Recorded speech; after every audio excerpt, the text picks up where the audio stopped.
तो आज की कक्षा में हम कंप्यूटर की भाषा, कंप्यूटर लैंग्वेजेस के विषय में पढ़ेंगे। कल हमने अपने 5 टॉपिक जो बहुत ही ज्यादा महत्वपूर्ण है परीक्षा की दृष्टि से, वो सब कर लिए थे हमने कल। तो आज से हम कंप्यूटर की भाषा, कंप्यूटर लैंग्वेजेस स्टार्ट कर रहे हैं। तो चलिए शुरू करते हैं। हर देश तथा राज्य की अपनी अपनी भाषा होती है। यहाँ पर ये थोड़ा बहुत मतलब वैसे बेसिक लिखा गया है समझाने के लिए, तो आप इसे पढ़कर भी समझ सकते हैं। इसका अर्थ क्या है? हर देश तथा राज्य की अपनी अपनी भाषाएं होती हैं। जैसे कोई देश है, जैसे भारत है, तो भारत की भाषा है, एक भाषा है, कौन सी है? हिंदी है, राष्ट्र राष्ट्रभाषा। और राज्यों की अपनी अपनी भाषाएं हैं, जैसे तमिलनाडु में तमिल है, उत्तर प्रदेश में आ जाओ तो हिंदी है। ऐसे हर राज्य की अपनी अपनी भाषाएं होती हैं। और इसी भाषा के कारण लोग एक दूसरे से संवाद स्थापित कर पाते हैं। और ये जो भाषा है, इसी भाषा के आधार पर जो लोग हैं, जो व्यक्ति हैं, वो एक दूसरे से संवाद स्थापित कर पाते हैं, मतलब एक दूसरे से बातचीत कर पाते हैं। ठीक उसी प्रकार कंप्यूटर की भी अपनी भाषा होती है। तो उसी प्रकार कंप्यूटर की भी अपनी एक भाषा होती है, जिसे कंप्यूटर ही समझ पाता है, जिसे और कोई नहीं समझ सकता, केवल कंप्यूटर ही उसे समझ सकता है। निर्देशों का अनुपालन करता है, गणना कर सकता है। तो कंप्यूटर उस भाषा से क्या क्या कार्य करता है? निर्देशों का अनुपालन करता है, मतलब निर्देशों का पालन करता है हमारे द्वारा। अनुपालन का अर्थ पालन करना ही होता है। हम जो निर्देश देते हैं उनका पालन करता है, गणना करता है और परिणाम दे पाता है। कैसे दे पाता है? अपनी भाषा में ही वो देता है। कंप्यूटर की प्रोग्रामिंग भाषा का विकास प्रोग्रामर करते हैं। अब जो कंप्यूटर की प्रोग्रामिंग भाषा है, उसका विकास कौन करते हैं? तो उसका विकास प्रोग्रामर करते हैं। और कंप्यूटर की जो भाषाएं वो कैसी हैं? प्रोग्रामिंग स्तर की भाषाएं हैं। आगे चलते हैं। पारंपरिक भाषा की तरह इसका अपना व्याकरण, सिंटैक्स होता है। तो ये जो भाषा है, जैसे आपकी कोई भी पारंपरिक भाषा है, जैसे हिंदी है, तो उसका क्या है?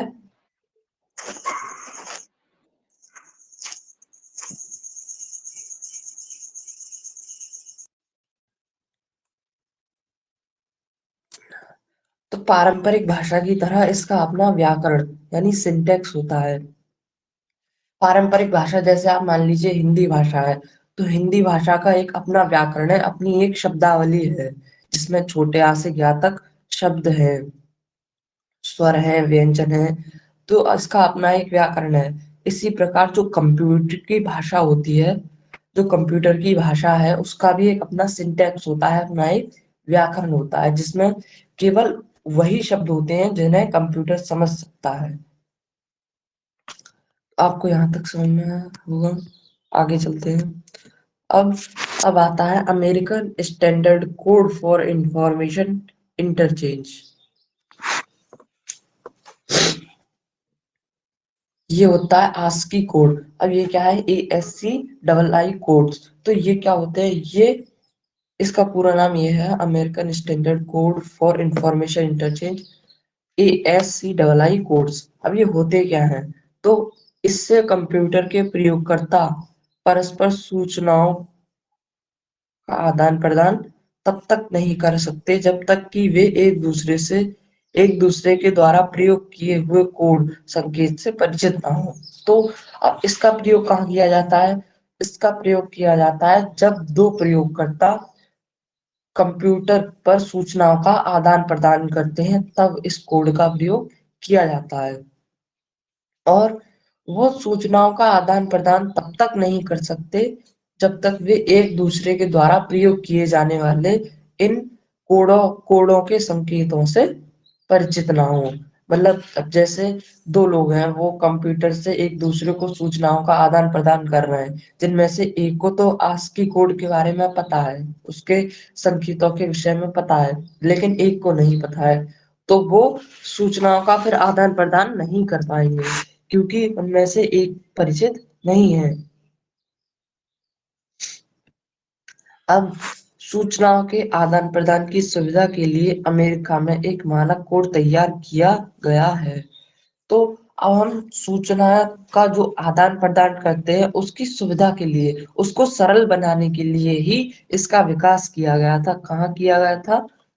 अमेरिका में किया गया था। एक मानक कोड तैयार किया गया, जिसे अब पूरे विश्व में मान्यता प्राप्त है। जिससे क्या हो गया है? पूरे विश्व में मान्यता मिल चुकी है कि हाँ, ये सही है और सुविधाजनक है। इसे ASCII ASCII के नाम से जाना जाता है। इसमें प्रत्येक अंक, अक्षरों और संकेतों को 8 बिट से दर्शाया गया है। तो अब ये जो हमारा ASCII कोड है, अब इसमें जो प्रत्येक अक्षर है, जितने भी अक्षर हैं, अंक हैं, संकेतों के जितने भी चिन्ह हैं, उन सभी को किससे दर्शाया जाता है? 8 बिट से। अब ये 8 बिट क्या होती है? तो बिट जो होती है वो कंप्यूटर की सबसे छोटी इकाई होती है। बिट क्या होती है? कंप्यूटर की सबसे छोटी इकाई। तो जैसे अब ASCII कोड में कोई भी एक लिखा हुआ है अक्षर, तो उसका मान क्या होगा? उसका मान होगा 8 बिट के बराबर होगा उसका मान। तो उन 8 बिटों के स्थान पर अब क्या लिखा होगा? तो उन 8 बिटों के स्थान पर केवल जीरो और वन संख्या ही लिखी जाती है। ऐसा नहीं है कि उसमें 1 से लेकर 8 तक संख्याएं आएंगी, नहीं। कंप्यूटर में केवल बाइनरी लैंग्वेज ही चलती है, जिसमें दो ही मान होते हैं, 0 और 1। तो जो 8 बिटों का स्थान है, उस अंक ने लिया है, उन 8 बिटों के जगह पर क्या है? 0 और 1 संख्या ही लिखी गई है, लिखी जाती है या फिर लिखी गई है, एक ही बात है। तो आपको यहाँ तक समझ में आया होगा। मैं एक बार फिर से रिपीट कर देता हूँ इसे। ये है, क्या है?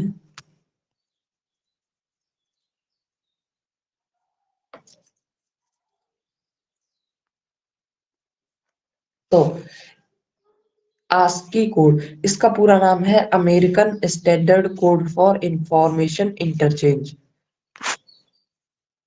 अब इससे क्या होता है? इससे कंप्यूटर के प्रयोगकर्ता परस्पर सूचनाओं का आदान प्रदान करने के लिए ये बनाया गया है, ताकि जो प्रयोग करता है वो कंप्यूटर के द्वारा सूचनाओं का आदान प्रदान सुविधाजनक हो उनके लिए और सरलता से कर सके।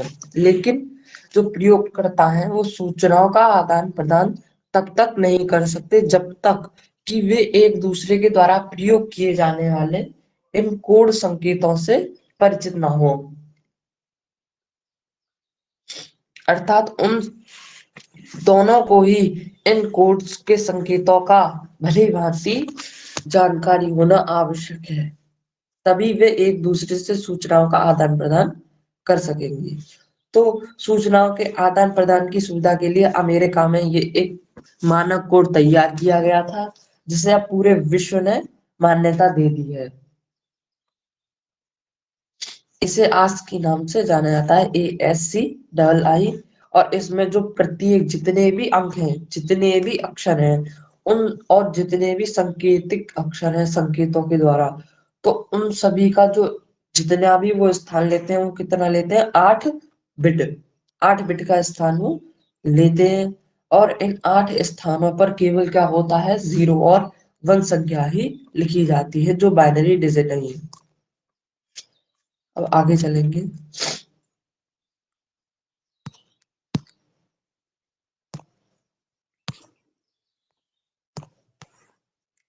तो यहाँ तक आपको समझ में आया होगा। अब हम जानेंगे बिट क्या है। तो ये बिट जो होती है, बिट का अर्थात बाइनरी डिजिट। मैंने अभी आपको बताया कि जो 8 बिट है उनके स्थान पर क्या लिखा जाता है? केवल 0 और 1। और ये 0 और 1 है क्या है? ये बाइनरी डिजिट है, ठीक है। तो बिट का अर्थ होता है बाइनरी डिजिट। कंप्यूटर की स्मृति की सबसे छोटी इकाई है।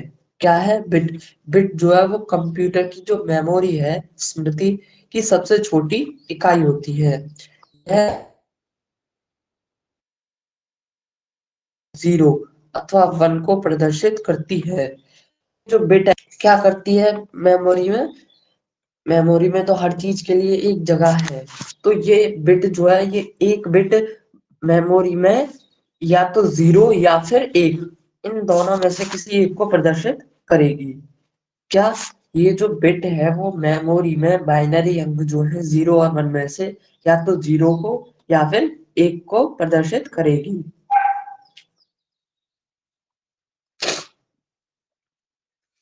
यह बाइनरी डिजिट का छोटा रूप है। तो ये क्या होता है? बाइनरी डिजिट का भी ये छोटा रूप होता है। क्या? बिट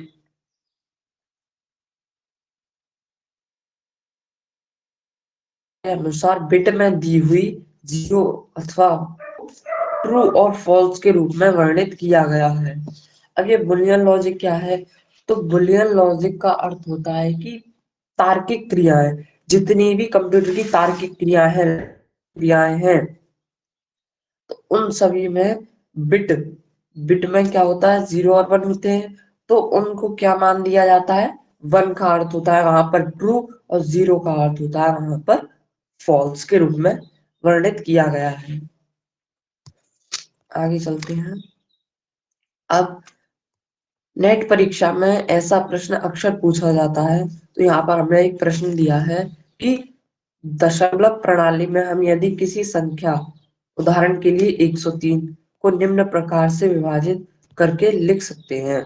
अब इसको, ये क्वेश्चन है, ये इसमें कहा क्या गया है? इसमें ये कहा गया है कि जो दशमलव संख्या दे रखी है आपको, कोई जैसे 103 है, ये क्या है? एक दशमलव संख्या है। कंप्यूटर में से एक दशमलव संख्या बोलते हैं। तो अब इसे आप क्या कीजिए? बिट में बदलिए, यानी 0 अथवा 1 की फॉर्म में लिखिए, यानी बाइनरी में कन्वर्ट कीजिए, बाइनरी संख्याओं में। तो कैसे करेंगे आप इसे?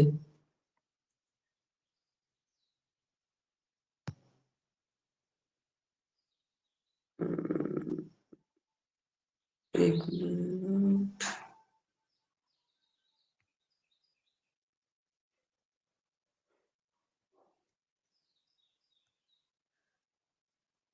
ये मैं आपको लास्ट में बता दूंगा, अभी इसमें व्हाइट बोर्ड ओपन नहीं हो रहा है, तो ये लास्ट में करेंगे हम। अभी आगे हम बाइट की तरफ चलते हैं। ये भी एक क्वेश्चन है। जैसे अब आपको कोई एक बाइनरी संख्या दे दी, जैसे 11001111, ये क्या दे दी आपको? एक बाइनरी संख्या दे दी। तो अब आपको इसमें क्या करना है? दशमलव प्रणाली में इसका उत्तर क्या होगा? तो इन दोनों प्रश्नों को हम अंत में करेंगे। हम बाइट के विषय में जानते हैं, ये बाइट होता क्या है? तो बाइट, यह कंप्यूटर की स्मृति की मानक इकाई है, यानी स्टैंडर्डाइज यूनिट है। कंप्यूटर की स्मृति की मानक इकाई है, मतलब ये एक फिक्स होती है। ये जो बाइट है ये कंप्यूटर की मेमोरी में ये एक फिक्स यूनिट है। इसका मान जो है वो निश्चित होता है, ये बदलता नहीं है। लेकिन उसमें बिट में क्या था? या तो 1 होगा या फिर 0। लेकिन इसका क्या है? इसका जो मान है वो फिक्स रहता है, इसीलिए इसे क्या किया गया है? Standardised unit.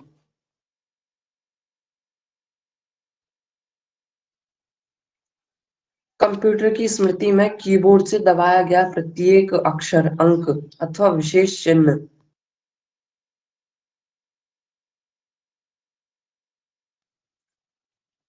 तो कंप्यूटर का जो कीबोर्ड है उसमें से हमारे द्वारा दबाया गया या फिर दिया गया कोई भी निर्देश, या फिर हमने किसी भी अक्षर या अंक या फिर कोई विशेष चिन्ह आस्की कोड में संचित होते हैं। ये तो अभी हमने जान ही लिया कि जैसे हम कंप्यूटर को कोई भी निर्देश देते हैं, तो उसमें हमारे द्वारा दिए गए निर्देश आस्की कोड में संचित हो जाते हैं। प्रत्येक ASCII कोड 8 बिट का होता है। प्रत्येक जो ASCII कोड है वो कितना स्थान घेरता है? 8 बिट के बराबर स्थान घेरता है। इस प्रकार किसी भी अक्षर को स्मृति में संचित करने के लिए 8 बिट मिलकर एक बाइट बनाती हैं। अब ये बाइट क्या है? तो बाइट जो होता है वो तो बाइट क्या है? 8 बिट। 8 बिट बराबर एक बाइट। क्या हो जाता है? 8 बिट मिलकर एक बाइट बनाती है। यहाँ पे ये दिया हुआ है, 8 बिट मिलकर एक बाइट बनाती है। तो जो भी हम कंप्यूटर को निर्देश दे रहे थे, जैसे मैंने ए दबाया कीबोर्ड से, तो कंप्यूटर में जाकर उसने स्क्रीन पर वो प्रदर्शित हो गया, लेकिन उसने स्थान कितना लिया? 8 बिट का स्थान लिया। तो उन 8 बिट को हम एक बाइट भी कह सकते हैं। तो हम इस प्रकार भी कह सकते हैं कि जो ए ए अक्षर है, ए लेटर है, उसने कितना स्थान लिया? एक बाइट स्थान घेरा। कंप्यूटर की मेमोरी में एक बाइट स्थान लिया। ठीक है, अब हम आगे चलते हैं। तो अब हमें ये कुछ एमबी कन्वर्शन है, हमें ये याद रखना है, क्योंकि इससे रिलेटेड प्रश्न भी हर साल पूछे जाते हैं। तो अब ये है क्या है? तो यहाँ पर एक नहीं लिखा, एक ये है, एक बाइट इक्वल टू 8 बिट। अभी हमने पढ़ा कि जो एक बाइट है वो किसके बराबर होती है? 8 बिट के बराबर। अब एक निबल इक्वल टू 4 बाइट। जैसे अब सबसे छोटी इकाई क्या है? हमारी बिट। तो वो 8 बिट मिलकर क्या बना रही है? एक बाइट। एक बाइट। अब अब जो हमारी बाइट है वो 4 बाइट, 4 बाइट इकट्ठी हो गई, वो क्या बना रही है? एक निबल। क्या बना रही है? एक निबल।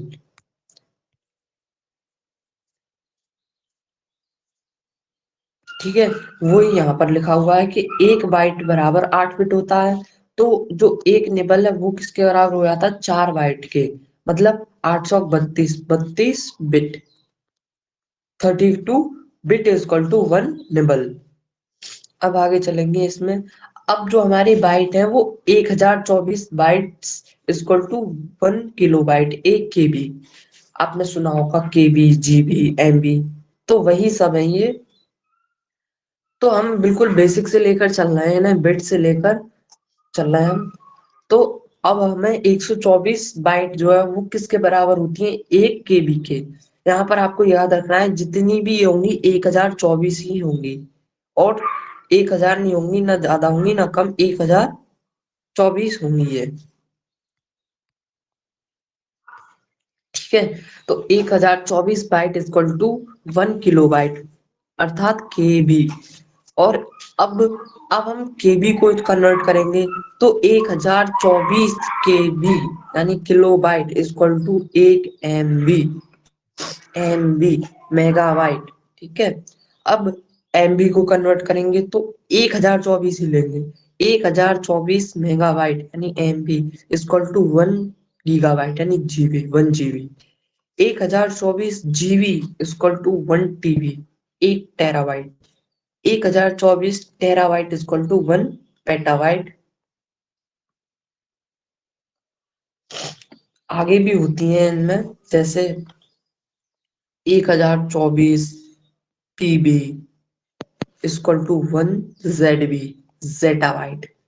और फिर लास्ट में आ जाता है 1024 ZB इक्वल टू 1 VV, बाइटोबाइट, बाइटोबाइट। ठीक है, तो अभी आप बस इन्हें याद रख लीजिए, क्योंकि इनसे रिलेटेड बहुत ही ज्यादा क्वेश्चंस पूछे जाते हैं। हर साल 2 या 3 क्वेश्चन तो आते ही आते हैं। अब ये है क्या है? तो आपने मोबाइल का इंटरनेट चलाते होंगे, तो उसमें आपने सुना होगा कि 1 GB नेट मिलता है, 1 गीगाबाइट। तो उसमें कितनी MB होती है? 1024 MB होती है। किसमें? 1 GB में। अगर हम उन्हें KB में कन्वर्ट करना चाहें, तो हमें इन दोनों का इंटू करना पड़ेगा, तो हम केवी का आंसर भी निकाल सकते हैं। अब इनसे प्रश्न कैसे पूछे जाते हैं? तो इनसे जो प्रश्न पूछे जाते हैं वो पूछे जाते हैं कि कोई एक स्टोरेज डिवाइस है, जैसे पेन ड्राइव है। अब उस पेन ड्राइव का स्थान है 11 GB। 11 GB का एक पेन ड्राइव है, ठीक है। तो एक और एक गाने का साइज है 80 KB। मतलब कोई भी एक गाना नहीं, कोई भी एक फाइल है, कोई भी एक फाइल है, उस फाइल का साइज है 80 KB, और हमारा एक पेन ड्राइव है 11 GB का। तो बताइए कितनी फाइल उस पेन ड्राइव में सेव की जा सकती हैं? ऐसे प्रश्न आपको देखने को मिलेंगे। हम ऐसे प्रश्नों को करेंगे लेकिन अंत में। अभी हम थोड़ा उनका पढ़ रहे हैं, तो उनके विषय में बाकी प्रश्न हम अंत में करेंगे। अब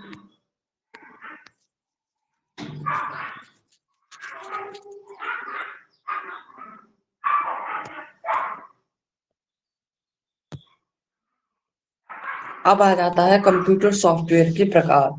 तो हमने कंप्यूटर लैंग्वेजेस सीख ही ली कि जो कंप्यूटर है वो क्या करता है, आस्की कोड में हमारे द्वारा जितने भी निर्देश दिए जाते हैं सभी को उसी में मेमोरी में संचित कर लेता है आस्की कोड। और प्रत्येक अक्षर या अंक कितना स्थान घेरता है, 8 बिट या फिर 1 बाइट। और हमने कुछ एमबी कन्वर्टर भी सीखे। तो अब हम कंप्यूटर सॉफ्टवेयर के प्रकारों के विषय में जानेंगे। तो कंप्यूटर सॉफ्टवेयर को मुख्य रूप से 3 भागों में बांटा गया है।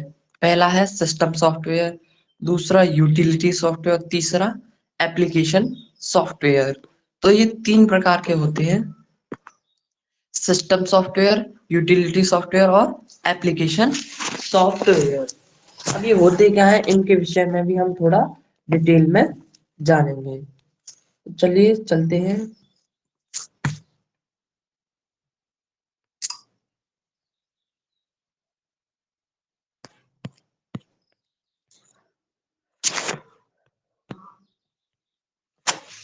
तो सबसे पहले हम सिस्टम सॉफ्टवेयर के विषय में पढ़ेंगे कि ये सिस्टम सॉफ्टवेयर होता क्या है और ये इसका कार्य क्या है, और ये इसके उदाहरण भी हम जानेंगे।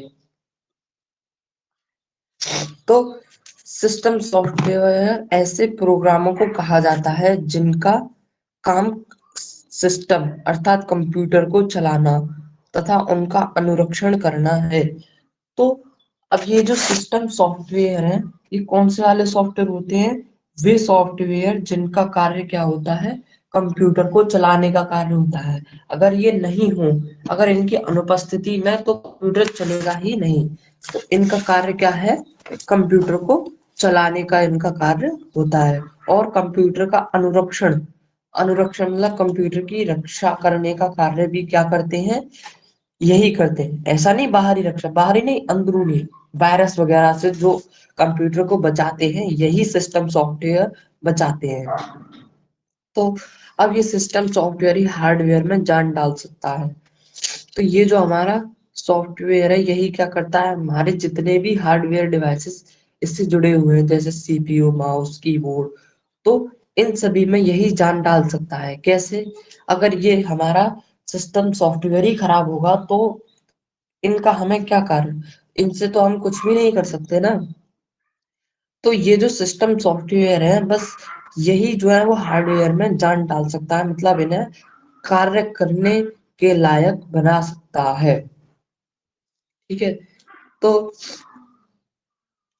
ऑपरेटिंग सिस्टम, कंपाइलर आदि सिस्टम सॉफ्टवेयर के मुख्य भाग हैं। तो इसके कुछ भाग भी हैं, जैसे ऑपरेटिंग सिस्टम, कंपाइलर आदि जो है वो इसके प्रमुख भाग हैं। सिस्टम सॉफ्टवेयर कंप्यूटर को नियंत्रित और व्यवस्थित रखने का कार्य करते हैं। ये जो सिस्टम सॉफ्टवेयर है, ये कंप्यूटर को नियंत्रित भी रखते हैं कि उसे क्या कार्य करने हैं, किस कार्य को नहीं करना है, तो ये उस पर नियंत्रण रखते हैं और उसे व्यवस्थित भी करने का कार्य भी यही करते हैं। इसका मुख्य कार्य कंप्यूटर के मूलभूत कार्य करना, तथा कंप्यूटर यह कंप्यूटर तथा उपयोगकर्ता के मध्यस्थ का कार्य करते हैं जो निम्न है। अब ये क्या कार्य करते हैं, तो ये कुछ कंप्यूटर के मूलभूत कार्य करते हैं जो कंप्यूटर तथा उपयोगकर्ता यानी कि जो उसे चला रहा है कंप्यूटर उसके मध्य कार्य करते हैं। क्या? System software. अब वो कार्य कौन से हैं, उन्हें जान लेते हैं हम। तो यह एप्लीकेशन सॉफ्टवेयर के लिए पृष्ठभूमि तैयार करता है। मतलब जितने भी हमारे एप्लीकेशन सॉफ्टवेयर हैं, मतलब जो हमने अलग से जोड़े हैं इसमें सॉफ्टवेयर डाउनलोड किए हैं, तो उनके लिए पृष्ठभूमि अर्थात बैकग्राउंड तैयार करता है।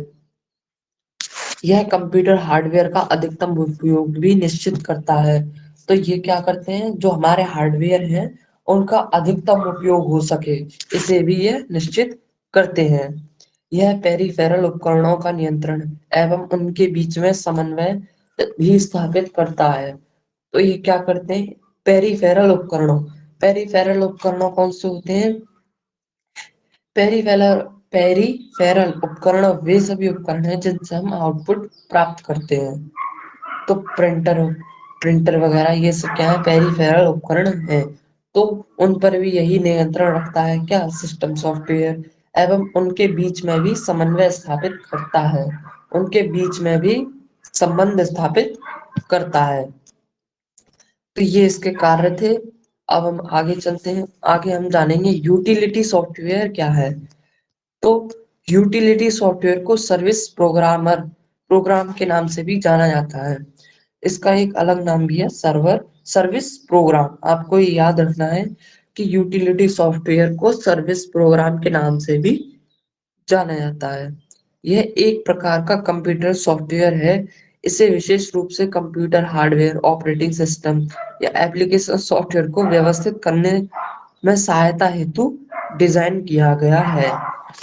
अब ये क्या कार्य करता है, तो ये जो है इसका विशेष रूप से प्रयोग होता है कंप्यूटर हार्डवेयर, ऑपरेटिंग सिस्टम या फिर एप्लीकेशन सॉफ्टवेयर, इन तीनों को ही व्यवस्थित करने में सहायता के लिए हेतु ये डिजाइन किया गया है।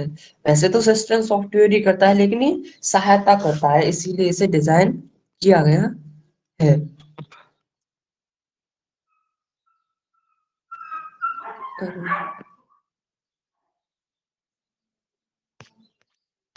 ये तो रह गया, सॉरी। हम फिर से जान लेते हैं, हम वापस आते हैं सिस्टम सॉफ्टवेयर पर। तो सिस्टम सॉफ्टवेयर क्या थे हमारे, जो कंप्यूटर का नियंत्रण रखते हैं पूरी तरह से और जो हार्डवेयरों में जान डाल देते हैं। तो सिस्टम सॉफ्टवेयर क्या होते हैं, वो दो प्रकार के होते हैं, ऑपरेटिंग सिस्टम और लैंग्वेज ट्रांसलेटर। तो ये आपको बस दोनों नाम याद रखने हैं कि जो हमारे सिस्टम सॉफ्टवेयर है वो दो प्रकार के हैं, ऑपरेटिंग सिस्टम और लैंग्वेज ट्रांसलेटर। अब इसके कुछ एग्जाम्पल दिए हुए हैं सिस्टम सॉफ्टवेयर के मुख्य उदाहरण हैं DOS, direct operating system, Windows, जो हमारी जितनी भी विंडोज हैं 7, 8, 9, 11, आपने सुना होगा ना, विंडो 10, विंडो 11, विंडो 7। तो वो सभी क्या है, सिस्टम सॉफ्टवेयर हैं। यूनिक्स, लाइनिक्स और मैचिंटोस, ये सभी क्या है, हमारे सिस्टम सॉफ्टवेयर के उदाहरण हैं। आगे चलते हैं। यदि सिस्टम सॉफ्टवेयर का भंडार नॉन वोलेटाइल स्टोरेज जैसे इंटीग्रेटेड सर्किट आईसी में किया जाता है तो इसको सामान्यतः फर्मवेयर का नाम दिया जाता है। अब फर्मवेयर क्या है, इसके विषय में हमने इनपुट और आउटपुट वाली कक्षा में भी जाना था और यहाँ पर भी इसके बारे में इसका नाम आया है फर्मवेयर का। तो जो हमारे सिस्टम सॉफ्टवेयर हैं उनका भंडार जो है क्या है, नॉन वोलेटाइल स्टोरेज होगा। अगर अगर उनको नॉन वोलेटाइल स्टोरेज में अगर हम स्टोर करते हैं, नॉन वोलेटाइल अर्थात जिससे हम दोबारा प्रयोग में ला सके, ऐसा स्टोरेज। तो आईसी चिप क्या है, इसे हम दोबारा उपयोग में ला सकते हैं। कैसे? अब हमने आईसी चिप में कुछ भी स्टोर कर दिया तो हम उसे परावैंगनी किरणों की मदद से उसे फिर से खाली कर सकते हैं, रिक्त कर सकते हैं। तो इसका प्रयोग हम दोबारा से कर सकते हैं। तो आईसी में है जैसे ये स्टोर है, तो इसको सामान्यतः क्या होगा, फर्मवेयर का हम नाम दे सकते हैं। अब फिर यही यूटिलिटी सॉफ्टवेयर था, ये तो मैंने आपको बता दिया कि ये क्या करते हैं, कंप्यूटर हार्डवेयर, ऑपरेटिंग सिस्टम या फिर एप्लीकेशन सॉफ्टवेयर को व्यवस्थित करने में सहायता हेतु क्या किया जाता है, इनको डिजाइन किया जाता है। और ये कंप्यूटर का अनुरक्षण कर कंप्यूटर की कार्य क्षमता को बढ़ाते हैं। तो और ये क्या करते हैं, ये भी कंप्यूटर का अनुरक्षण का कार्य करते हैं, जिससे क्या होता है, कंप्यूटर की कार्य क्षमता अर्थात कार्य करने की क्षमता जो है वो क्या होती है, बढ़ जाती है तथा उसे और कार्यशील बनाने में सहायता करते हैं। और ये क्या करते हैं, कंप्यूटर को अधिक कार्यशील बनाने में मतलब और अधिक कार्य करने के लिए प्रोत्साहित करते हैं। विभिन्न प्रकार की यूटिलिटी सॉफ्टवेयर उपलब्ध है। अब ये है कौन से utility software, disk disk defragmenter disk defragmenter, system profilers, virus scanners, antivirus, disk checkers और डिस्क क्लीनर, ये सभी क्या है, हमारे यूटिलिटी सॉफ्टवेयर हैं। कौन से disk defragmenter, system profilers, virus scanners, antivirus, disk checker और डिस्क क्लीनर। जैसे इनके नाम से ही पता चल रहा है ये अनुरक्षण का कार्य तो करेंगे, जैसे वायरस स्कैनर, वायरस को स्कैन करके उन्हें खत्म करना, एंटीवायरस एंटीवायरस यानी वायरस का तोड़। तो ये सभी क्या थे, हमारे यूटिलिटी सॉफ्टवेयर थे। अब एप्लीकेशन सॉफ्टवेयर की तरफ चलते हैं। तो एप्लीकेशन सॉफ्टवेयर ऐसे प्रोग्रामों को कहा जाता है जिनका कूटन हमारे वास्तविक कार्य को करने के लिए किया जाता है। तो एप्लीकेशन सॉफ्टवेयर वे सॉफ्टवेयर हैं जिनका प्रयोग हम किसमें करते हैं, हमारे वास्तविक कार्य, हमारे डेली यूजेस के कार्य को करने के लिए, हम रियल कार्य जितने भी हैं उन सभी को करने के लिए इनका प्रयोग करते हैं। किनका, एप्लीकेशन सॉफ्टवेयरों का। तो आवश्यकता अनुसार भिन्न भिन्न उपयोगों के लिए भिन्न भिन्न सॉफ्टवेयर हैं। जैसे आपकी आवश्यकता के अनुसार अलग अलग आवश्यकताएं, तो उनके लिए अलग अलग सॉफ्टवेयर भी हैं। जैसे हमारे वास्तविक कार्य कौन से हैं, वेतन की गणना करना। जैसे अब किसी का कोई कार्य कर रहा है तो उसके वेतन की गणना करना, ये क्या है, एक वास्तविक कार्य है। तो अब ये लेन देन के खाते, ये क्या है, ये आवश्यकता अनुसार अपने अलग अलग सभी के कार्य हैं। ये क्या है, लेकिन सभी वास्तविक कार्य हैं।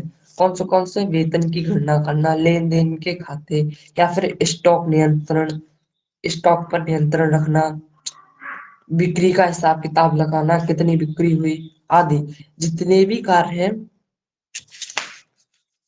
तो उन सभी के लिए लिखे गए प्रोग्राम माइक्रोसॉफ्ट ऑफिस, यानी कि जो हमारे ये कार्य हैं, वास्तविक कार्य, इन कार्यों को करने के लिए या तो प्रोग्राम है एक निश्चित, या फिर माइक्रोसॉफ्ट ऑफिस ने एमएस वर्ड जितने भी हैं, पावर पॉइंट प्रेजेंटेशन या फिर एक्सेल, जितने भी हैं माइक्रोसॉफ्ट के ऑफिस, वो सभी। और कौन से हैं इसमें, इत्यादि एप्लीकेशन सॉफ्टवेयर के उदाहरण हैं। तो माइक्रोसॉफ्ट ऑफिस या फिर आदि जो है वो, और भी जितने भी और भी अलग एग्जाम्पल होंगे, इसमें सिर्फ दो ही हैं, तो एप्लीकेशन सॉफ्टवेयर के उदाहरण हैं।